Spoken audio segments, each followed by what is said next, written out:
Olá, meu irmão e minha irmã. Este é o segundo sermão da série Esperança para o Tempo do Fim. São 8 sermões para tratar de temas diretamente relacionados ao povo da esperança, a Igreja Adventista do Sétimo Dia, sua origem, sua identidade, desafios e missão. Queremos que sua fé seja fortalecida, que sua esperança seja aquecida e em seu coração se manifeste um forte desejo de envolver-se ativamente na pregação do Evangelho. Afinal, o relógio profético está bem adiantado. Hoje eu quero falar da identidade do povo da esperança. Vamos ler Apocalipse capítulo 12, versículo 17. Apocalipse 12, 17. O dragão ficou irado com a mulher e foi travar guerra com o restante da descendência dela, ou seja, os que guardam os mandamentos de Deus e têm o testemunho de Jesus. Este texto deixa claro que o povo remanescente tem 2 características marcantes. Primeira, guardam os mandamentos de Deus. Segunda, tem o testemunho de Jesus. No sermão de hoje, vamos estudar a primeira característica e a segunda será estudada no próximo sermão. Eu quero fazer antes um esclarecimento da palavra mandamento. O versículo que lemos diz que o remanescente guarda os mandamentos. No grego é usado o substantivo entolê, que pode ser traduzido de maneiras diferentes como comando, ordem, mandamento, lei. No Novo Testamento, se refere às instruções ou mandamentos dados pelo povo, por Jesus ou por Deus.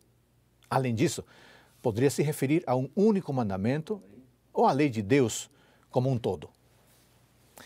No Apocalipse, o termo entolê, mandamentos, é encontrado em apenas 2 passagens, cujo conteúdo é similar. Já lemos a primeira passagem, Apocalipse 12, 17. A segunda passagem é Apocalipse 14, 12, que diz o seguinte: aqui está a perseverança dos santos, os que guardam os mandamentos de Deus e a fé em Jesus. A expressão guardar os mandamentos é mencionada em ambos textos, sugerindo que essa ideia é particularmente significativa para João, além de ficar claro que os mandamentos são provenientes de Deus.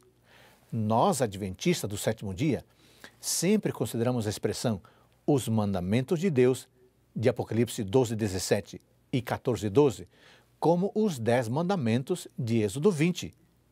E temos razões claras para isso. Então agora eu quero mostrar para você menção aos 10 mandamentos em Apocalipse. É muito interessante observar que existem referências aos 10 mandamentos e uso de linguagem referente aos 10 mandamentos em vários textos do Apocalipse. Eu quero mencionar alguns exemplos. Vamos ler Apocalipse capítulo 9, versículos 20 e 21. Apocalipse capítulo 9, versículos 20 e 21. Diz assim: o resto da humanidade, isto é, aqueles que não foram mortos por esses flagelos, não se arrependeu das obras das suas mãos. Eles não deixaram de adorar os demônios e os ídolos de ouro, de prata, de bronze, de pedra e de madeira, que não podem ver, nem ouvir, nem andar. Também não se arrependeram dos seus homicídios, nem das suas feitiçarias, nem da sua imoralidade sexual, nem dos seus furtos. Eu queria que você observasse com muita atenção o seguinte: a expressão que nós lemos aqui, eles não deixaram de adorar os demônios e os ídolos, nos lembra o segundo mandamento, que diz: não faça para você imagem de escultura, não adore essas coisas, nem preste culto a elas.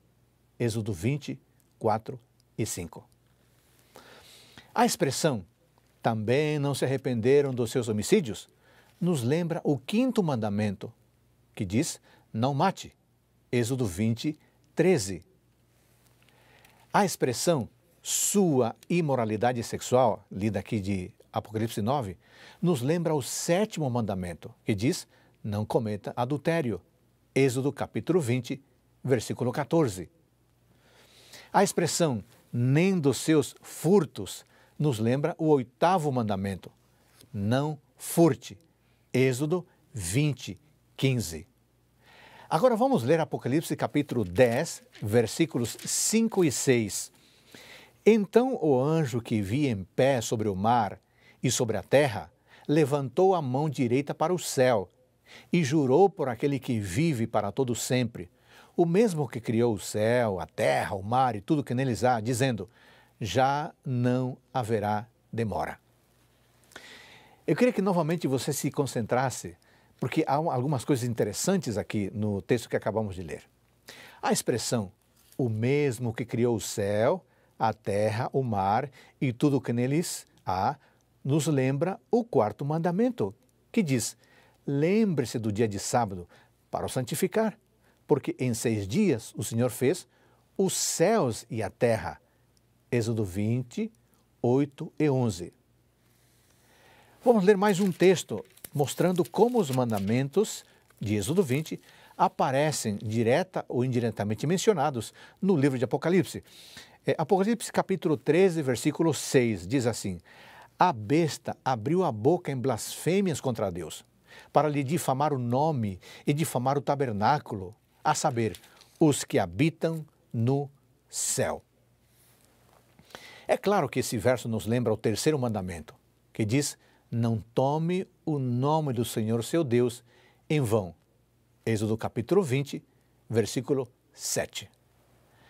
Mais um texto, Apocalipse capítulo 14, versículos 4 e 5. Estes são os que não se macularam com mulheres, porque são virgens. Eles seguem o Cordeiro por onde ele quer que ele vá. São os que foram comprados entre todos os seres humanos, primícias para Deus e para o Cordeiro. E não se achou mentira na sua boca. Não tem mácula. A expressão "e não se achou mentira na sua boca" nos lembra o 9º mandamento, que diz: não dê falso testemunho. Êxodo capítulo 20, versículo 16. Irmãos queridos, esses são apenas alguns exemplos de como os 10 mandamentos de Deus estão presentes no Apocalipse. E por isso, não deveria nos surpreender que o remanescente seja identificado como aqueles que guardam os mandamentos de Deus. Os mandamentos de Êxodo capítulo 20. Dito isso, agora eu quero estudar com vocês os 10 mandamentos, claro, de uma maneira resumida. Primeiro mandamento. Amigos, certamente a lealdade é uma das mais importantes características humanas e está em falta hoje em dia. Você conhece alguém leal? Você é leal? Em Êxodo capítulo 20, versículo 3, Êxodo capítulo 20, versículo 3, nós lemos o primeiro mandamento, que diz assim: não tenhas outros deuses diante de mim. O que você entende ao ler este versículo? O que Deus está pedindo de seus filhos e filhas? Claro que o que está em jogo aqui é idolatria, mas qual é o princípio que rege alguém que não é idólatra? Sabe qual é? É o princípio da lealdade. Em Êxodo capítulo 20, versículo 3, é como se Deus estivesse dizendo: seja leal a mim. O que é lealdade? Lealdade é compromisso, responsabilidade. Lealdade é prometer e cumprir o que foi prometido. Lealdade é oferecer confiança e confiabilidade. O que significa ser leal a Deus? Ser leal a Deus significa honrar o compromisso de vivermos como filhos e filhas dele. É viver com responsabilidade diante dele. Ser leal a Deus é prometer e cumprir o que foi prometido. Ser leal a Deus é viver de tal forma que ele confia em nós como seus representantes aqui na terra. Segundo mandamento, em Êxodo capítulo 20, versículos 4 a 6, nós lemos o segundo mandamento, que diz assim: não faça para você imagem de escultura. O segundo mandamento proíbe o culto ao verdadeiro Deus por meio de imagens ou semelhanças. muitas nações gentílicas pretendiam que suas imagens eram meras figuras ou símbolos pelos quais adoravam a Deus, a divindade. Mas Deus declarou que tal culto é pecado. A tentativa de representar o eterno por meio de objetos materiais rebaixaria a concepção do homem acerca de Deus. A mente, desviada da perfeição infinita de Jeová, seria atraída para a criatura em vez de ser atraída para o Criador. E rebaixando-se suas concepções acerca de Deus, semelhantemente, o ser humano seria degradado. Aqueles que são casados e aqueles que têm namorado ou namorada sabem que lealdade no relacionamento é algo fundamental. Nenhum namorado, em sã consciência, admite que sua namorada partilhe suas afeições com outros admiradores. Nenhuma namorada, em sã consciência, admite que seu namorado carregue em sua carteira uma foto dela e de outras. Claro que não. No dia dos namorados, você quer receber, única e exclusivamente você, aquele buquê de rosas de seu namorado. Você já pensou se ele sai por aí distribuindo buquês a uma meia dúzia de concorrentes? O que estou querendo dizer com isso? Deus insiste em ser o único amor de nossa vida, o único Deus a quem devotamos lealdade e culto completos. Por isso, Deus diz a você: seja leal a mim, adore-me da maneira correta, que nada seja superior a mim em sua vida. Não tente substituir-me em sua vida por coisas fúteis que não garantem a vida eterna. Que nem as redes sociais, nem o namoro, nem a moda, nem o celular, nem o trabalho ou qualquer coisa desta vida, por mais agradável que pareça, seja colocada no meu lugar como objeto de devoção. Eu quero sua lealdade, 100% só para mim. E eu lhe prometo que muito em breve poderemos desfrutar de amizade eterna. Sim, eu vou recompensar sua lealdade e culto exclusivos a mim, diz Deus. Sabe como? Vou dar a você a vida eterna. Vou dar a você uma bela casa na Nova Jerusalém. E, acima de tudo, vou cuidar de você por toda a eternidade, para que você seja eternamente feliz. Mas tudo isso tem um preço. Seja leal a mim. Terceiro mandamento, Êxodo capítulo 20, versículo 7. Êxodo 27 diz o seguinte: não tome o nome do Senhor seu Deus em vão, porque o Senhor não terá por inocente o que tomar o seu nome em vão. Ellen White diz que este mandamento não proíbe somente os falsos juramentos e juras comuns, mas proíbe o uso do nome de Deus de maneira leviana ou descuidada. Pela precipitada menção de Deus na conversação comum, pelos apelos a Ele feitos em assuntos triviais e pela frequente e impensada repetição de seu nome, nós o desonramos. Santo e tremendo é o seu nome, diz o Salmo 111, versículo 9. Todos devem meditar em sua majestade, pureza e santidade, para que o coração possa impressionar-se com uma intuição de seu exaltado caráter, e seu santo nome deve ser pronunciado com reverência e com solenidade. Enquanto que o primeiro mandamento se refere a aspectos internos da adoração e o segundo mandamento se refere a aspectos externos da adoração, o terceiro mandamento se refere aos aspectos verbais da adoração, especificamente envolvendo o nome de Deus. Como eu já disse, o terceiro mandamento nos previne contra a banalização do nome de Deus. Nós chamamos a isso de reverência. Mas o que significa exatamente não tomar o nome de Deus em vão? Sabe que na Bíblia o nome de Deus inclui pelo menos 3 coisas específicas. Primeira, a sua natureza, seu ser, sua própria pessoa. E você tem textos como o Salmo 21, Lucas 24, 47, João 1, 12, Apocalipse 3, 4. Em segundo lugar, representa seus ensinos ou doutrinas, o nome de Deus. Salmo 22, 22, João 17, 6 e 26. Além disso, o nome de Deus representa seus ensinos éticos e também morais. Miqueias capítulo 4, versículo 5.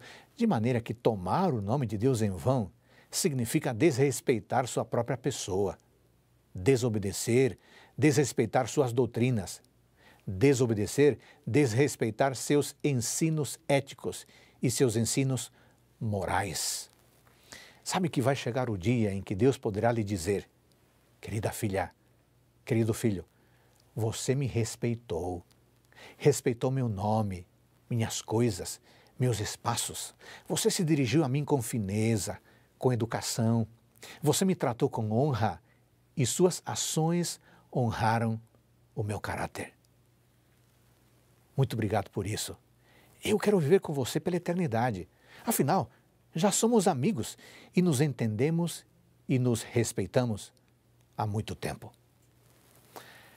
Você quer ouvir isso dos lábios de Deus? Certamente que sim. Então, por favor, trate Deus com reverência. Trate Deus com respeito. Seja reverente. O quarto mandamento, em Êxodo capítulo 20, versículo 8, diz assim: lembre-se do dia de sábado para o santificar. Irmãos e amigos, o sábado não é apresentado como uma nova instituição, mas como havendo sido estabelecido na criação. Deve ser lembrado e observado como a memória da obra do Criador, apontando para Deus como aquele que fez os céus e a terra. O sábado distingue o verdadeiro Deus de todos os falsos deuses. Todos os que guardam o sétimo dia dão a entender por este ato que são adoradores de Jeová. Assim, o sábado é sinal de submissão a Deus por parte do ser humano. O quarto mandamento é o único de todos os 10 em que se encontra tanto o nome como o título do legislador. É o único que mostra pela autoridade de quem é dada a lei. O quarto mandamento contém o selo de Deus, afixado à sua lei, como prova da autenticidade e vigência da mesma. Queridos irmãos, Deus deu aos seres humanos 6 dias nos quais trabalhar e exige que seus trabalhos sejam feitos nos 6 dias destinados a isso. Atos necessários e misericordiosos são permitidos no sábado. Os doentes e sofredores em todo o tempo devem ser tratados, mas o trabalho desnecessário deve ser estritamente evitado. O profeta Isaías nos chama a atenção para algo muito importante. Em Isaías capítulo 58, versículo 14. Ele diz que no sábado não devemos falar palavras vãs. Sobre isto, Ellen White nos adverte o seguinte: aqueles que no sábado discutem assuntos de negócios ou fazem planos são considerados por Deus como se estivessem empenhados na própria realização de negócio. Para santificar o sábado, não devemos mesmo permitir que nosso espírito se ocupe em coisas de caráter mundano. E o mandamento inclui todos dentro de nossas portas. Os que convivem na casa devem, durante as horas sagradas, pôr de lado suas ocupações mundanas. Todos devem unir-se a honrar a Deus por meio de um culto voluntário em seu santo dia. Vamos para o quinto mandamento. Êxodo capítulo 20, versículo 12, diz assim: honre o seu pai e a sua mãe, para que você tenha uma longa vida na terra que o Senhor, seu Deus, lhe dá. O relacionamento entre pais e filhos é universal. Talvez o único relacionamento verdadeiramente universal. Porque não são todos que se casam, e não são todos que namoram, e não são todos que chegam a ser pais. Mas todos somos filhos e filhas. Todos. Por isso, o mandamento é para os filhos e não para os pais. O propósito específico desse mandamento é o respeito devido aos pais. O propósito amplo desse mandamento é a preservação da ordem civil, a qual Deus fixou em obrigações mútuas entre inferiores e superiores. Eu quero chamar sua atenção para algo interessante nesse mandamento. Observe que o mandamento não diz: obedeça ao seu pai e à sua mãe. Não. O mandamento diz: honre o seu pai e a sua mãe. Qual que é a diferença entre obedecer e honrar os nossos pais? Honrar significa valorizar, considerar altamente, ter em grande estima, respeitar. Por outro lado, obedecer significa concordar em fazer algo, concordar em ser conduzido, sem necessariamente respeitar a pessoa a quem estamos obedecendo, sem necessariamente ter estima por ela. Um filho pode obedecer aos pais sem tê-los em alta consideração. Obedece por medo, por pressão, por obrigação. Podemos obedecer sem honrar, mas não podemos honrar sem obedecer. Honrar nossos pais, amigos, significa querer o bem deles, querer que eles se sintam bem e agir para que se sintam bem. Filhos e filhas, honrar os nossos pais significa ouvir os conselhos deles. Honrar os nossos pais significa falar bem deles, significa procurar maneiras de mostrar-lhes nosso apreço, o nosso respeito, a nossa admiração, o nosso amor, seja mediante uma mensagem de celular, um cartão, um presentinho, um telefonema, um abraço, um beijo, uma visita, uma declaração de amor. Querido filho, querida filha, deixa eu falar com você. Eu vou dizer sem medo de errar. Ninguém é plenamente feliz enquanto não acerta as contas com os pais. Ninguém. Você pode dizer, Pastor Adolfo, meus pais me prejudicaram. Meu pai foi um monstro. Meu pai foi ausente. Minha mãe nunca me deu atenção. Minha mãe nunca me acolheu. Talvez você tenha razão. Mas a questão não é se os seus pais fizeram algo de errado com você. A questão é que você precisa perdoar seus pais. Você precisa acertar as contas com o passado. E com Deus, você precisa curar a sua memória.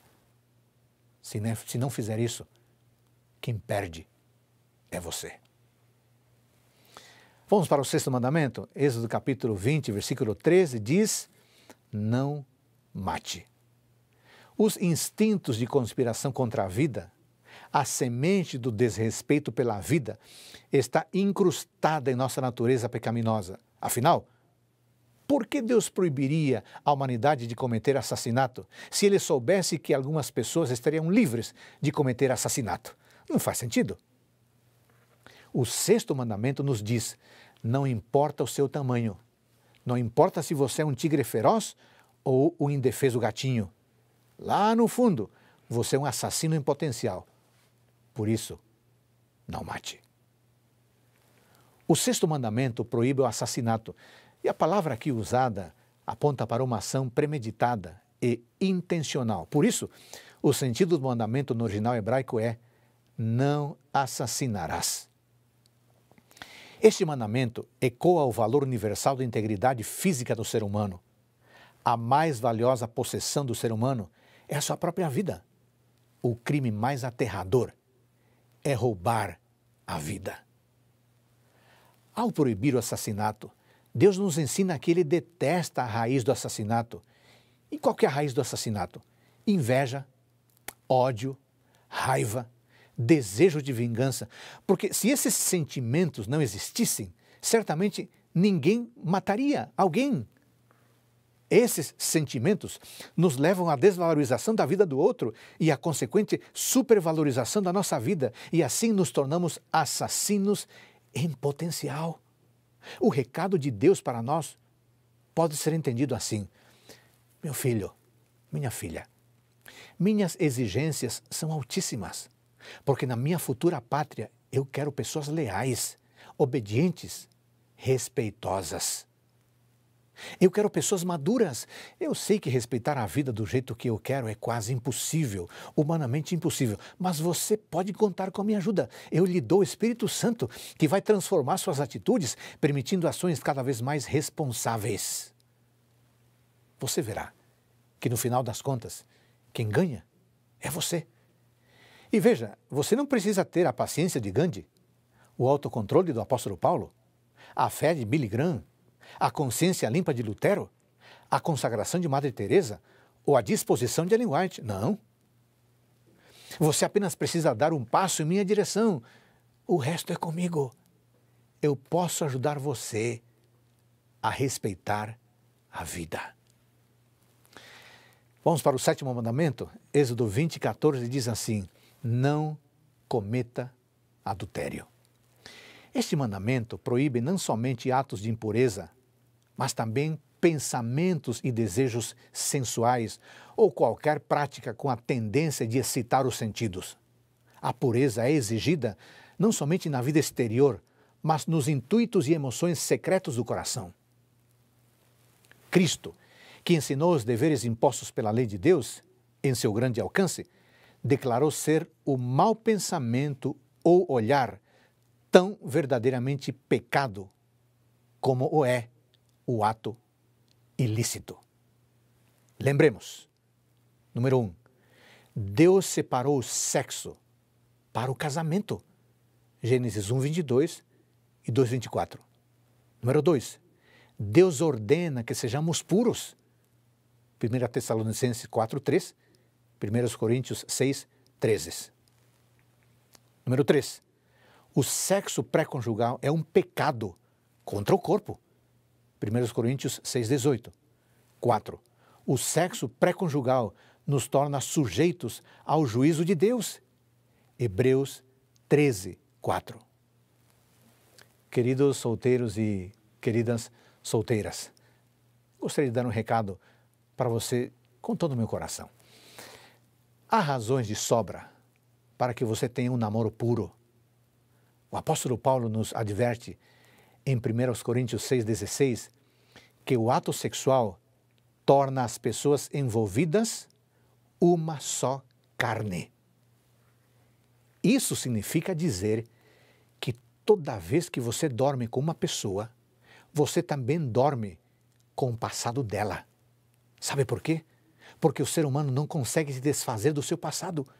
Por isso, cuide de seu presente. Assim seu passado estará garantido. Se você fizer isso, Deus lhe dará a bênção de encontrar uma pessoa com um passado limpo, igual ao seu. Com essa pessoa, você poderá desfrutar da bênção do sexo. Certamente este mandamento não é o mais importante, não é mais importante que os outros, mas certamente a desobediência a este mandamento tem causado a ruína de muitos rapazes, de muitas moças. Por isso, hoje Deus faz um convite a você. E o convite é o seguinte: meu querido filho, minha querida filha, meu ideal para a sua vida sexual, meu ideal é o ideal de pureza. Porque somente os que tiverem uma vida pura herdarão meu reino. Ande comigo sempre. Eu lhe garanto que você não entrará em tentação. E quando a tentação vier, eu lhe darei a vitória. Vamos para o 8º mandamento? Êxodo capítulo 20, versículo 15 diz: não furte. Tanto pecados públicos como particulares são incluídos nesta proibição.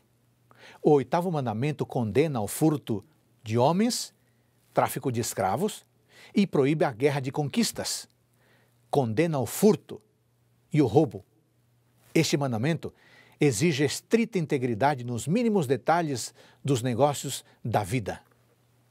Este mandamento proíbe o engano no comércio e requer o pagamento de débitos e salários justos.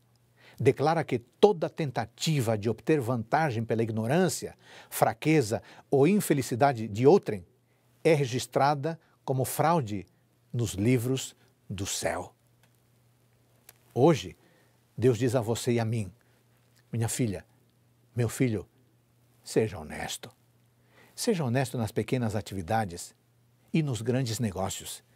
Seja honesto não apenas em cumprimento da lei, mas acima de tudo, porque você me ama. Pode ser que a sua honestidade aqui na terra não lhe garanta uma estátua e seu nome numa placa comemorativa, mas certamente sua honestidade fará com que você seja minha amiga, fará com que você e eu passemos a eternidade desfrutando das bênçãos da nova terra. Vamos para o 9º mandamento? Êxodo capítulo 20, versículo 16. não dê falso testemunho contra seu próximo. Aqui se inclui todo o falar que seja falso a respeito de qualquer assunto, toda tentativa ou intuito de enganar o nosso próximo. A intenção de enganar é o que constitui a falsidade. Por um relance de olhos, por um movimento da mão, por uma expressão do rosto, pode-se dizer falsidade tão eficazmente como por palavras. Todo o exagero intencional, toda sugestão ou insinuação calculada a transmitir uma impressão errônea ou desproporcionada, mesmo a declaração de fatos feitas de tal maneira que iluda, é falsidade. Este preceito proíbe todo esforço no sentido de prejudicar a reputação de nosso próximo pela difamação ou suspeitas ruins, pela calúnia ou intrigas, mesmo a supressão intencional da verdade, pelo qual pode resultar o agravo a outra pessoa, é uma violação do 9º mandamento. Sabe quais são os problemas da mentira? A mentira destrói a liberdade e a dignidade das vítimas. A mentira danifica a liberdade das pessoas que mentem. A mentira destrói a confiança. A mentira destrói o senso de valor próprio do mentiroso. A mentira destrói nossa relação com Deus. Por isso, sejamos verdadeiros sempre. E o 10º mandamento, Êxodo 20:17, diz: não cobice. O desejo desmedido, o querer ter as coisas, não tem limites, porque é algo que está na imaginação da pessoa. Mas as coisas são limitadas. As coisas são finitas. O dinheiro tem limites. Nós temos limites. Aí repousa a loucura de querer mais do que se pode. A cobiça é o amor fora de proporção, fora de equilíbrio, fora de lugar.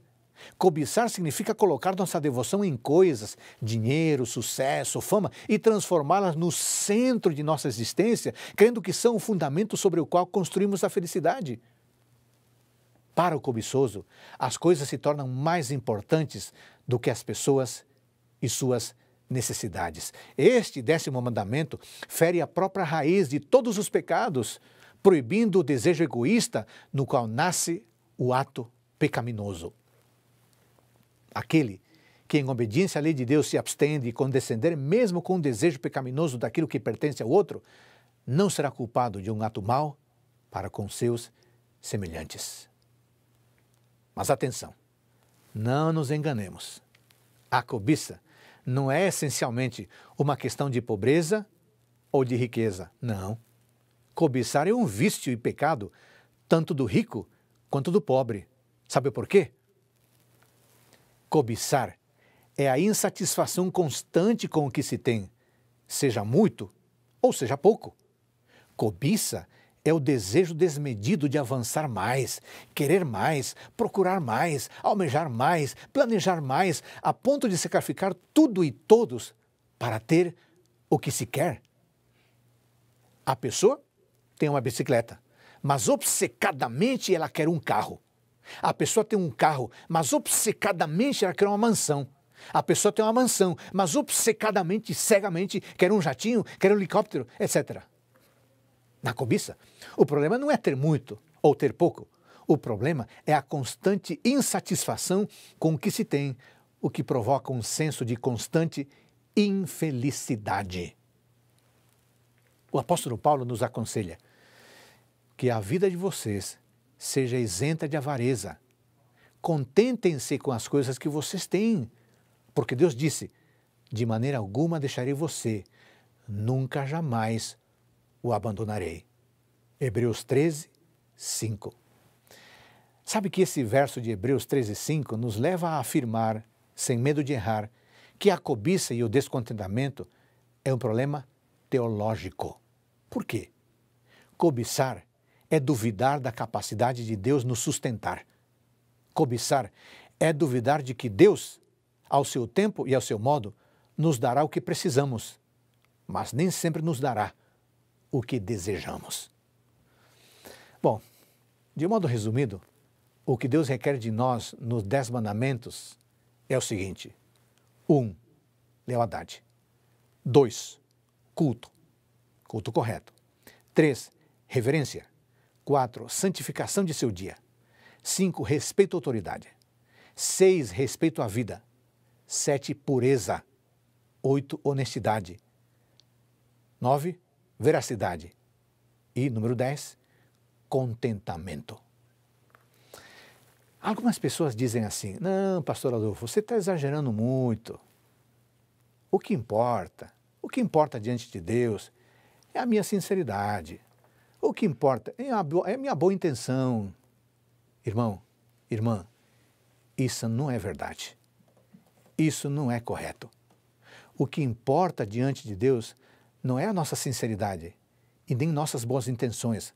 Porque se assim for, Deus fica refém de nossas boas intenções e da nossa sinceridade. E podemos até cometer atos ilícitos graves, mas com boas intenções e com sinceridade está tudo certo. Por isso, o que importa diante de Deus é que vivamos em obediência à sua vontade.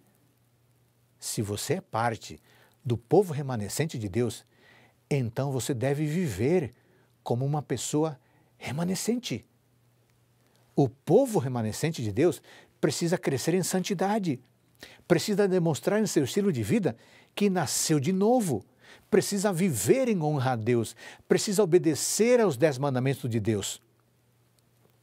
Apocalipse 12, 17 diz: o dragão ficou irado com a mulher e foi travar guerra com o restante da descendência dela, ou seja, os que guardam os mandamentos de Deus e têm o testemunho de Jesus. A obediência a Deus não é fruto de nossa disciplina. A obediência a Deus é fruto de sua graça atuando em nós.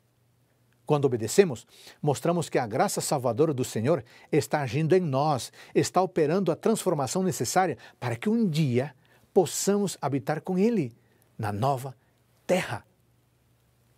Por isso, querido irmão, querida irmã, deixe Deus transformar você a cada dia. Não viva segundo a sua sinceridade, não viva segundo as suas boas intenções, viva segundo a vontade de Deus, porque esta é a nossa identidade. Que pela graça do Pai Celestial, pelo poder do Espírito Santo, pelo poder transformador do Espírito Santo e com a bênção de Jesus Cristo, você e eu sejamos fiéis aos mandamentos do nosso Deus. Que o nosso Pai Todo-Poderoso abençoe você.